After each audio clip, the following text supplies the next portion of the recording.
আসসালামু আলাইকুম রহমতুল্লাহ বারাকাতু। সম্মানিত ভিউয়ার্স ফলোয়ার্স সবাই দেখেন, এটা হলো দেশে কুমিল্লা। যাদের শরীর এখনও চুলকাইতেছে, যাদের শরীরে অ্যালার্জি আছে এখন পর্যন্ত, তারা এখনও নোয়াখালীকে নিয়ে কথা বলে। এদেরকে কি করা উচিত? তাদের জন্য তাদের চুলকানির ওষুধ তারা নিজেরাই দিয়ে রাখছে। যে দেখেন, তারা দোকানের সমস্ত মালসামাল সব কিছু সাজাই রাখছে যে আমরা যাবো, দক্ষিণ অঞ্চলের মানুষ যাইব ওইদিকে, যাইতে আমরা পেশাব পায়খানা করবো, আমরা হাগু দিমু, শিশু দিমু, দেওয়ার আমরা হাত মুখ ধুমু, পরে আসার সময় ডাকবে যে আসেন আসেন কিছু খান, আসেন এখানে কিছু আসেন বসেন,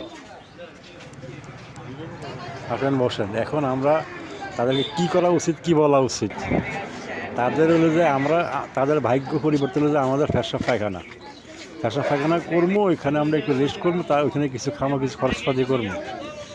তাদের যে শরীর যে এখনও চুলকাইতেছে, তার মানে কি? চুলকানির উদ্দেশ্যটা কি? এখন চুলকানির ওষুধ দিলে যে হিসু আর পায়খানা, আমরা হিসু আর পায়খানা করবো, তারা বস ঠিক হয়ে যাবো।